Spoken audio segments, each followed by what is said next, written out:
SL. ಭೈರಪ್ಪನವರು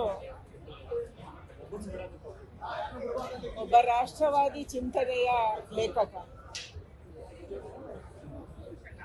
ತನ್ನ ಆಶಯಗಳು ದೇಶದ ಪರವಾಗಿ ಇರಬೇಕು ಅನ್ನುವಂಥದ್ದು ಅವರ ಅಪೇಕ್ಷೆ ಇತ್ತು. ತನ್ನ ಬರವಣಿಗೆಯಲ್ಲಿ, ತನ್ನ ಮಾತಿನಲ್ಲಿ, ಎಲ್ಲ ಸಂದರ್ಭದಲ್ಲಿ ಕೂಡ ದೇಶದ ಚಿಂತನೆಯನ್ನೇ ಅವರು ಹೊರಹಾಕ್ತಾ ಇದ್ರು. ಪದ್ಮಶ್ರೀ, ಪದ್ಮಭೂಷಣ, ಸರಸ್ವತಿ ಸಮ್ಮಾನ್, ಸಾಹಿತ್ಯ ಅಕಾಡೆಮಿಯ ಪ್ರಶಸ್ತಿಗಳು, ಹೀಗೆ ಬೇರೆ ಬೇರೆ ಪ್ರಶಸ್ತಿಗಳು ಅವರಿಗೆ ಬಂದ್ರು. ಅವರು ಎಂದೂ ಬೀಗಲಿಲ್ಲ, ಎಂದೂ ದೊಡ್ಡವರು ಅಂತ ತೋರಿಸ್ಕೊಳ್ಳಿಲ್ಲ.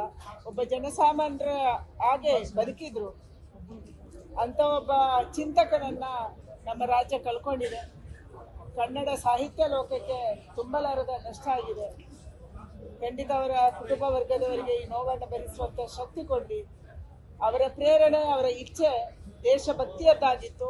ಅದರಂತೆ ನಡೆಯುವಂತ ಒಂದು ದಾರಿಯನ್ನ ನಮ್ಗೆ ಅವರು ಮಾರ್ಗದರ್ಶನ ಮಾಡಲಿ, ಎಲ್ಲೇ ಇದ್ರು ಕೂಡ ಅನ್ನುವಂಥ ಪ್ರಾರ್ಥನೆಯನ್ನ ನಾನು ಮಾಡ್ತಾ ಇದ್ದೀನಿ.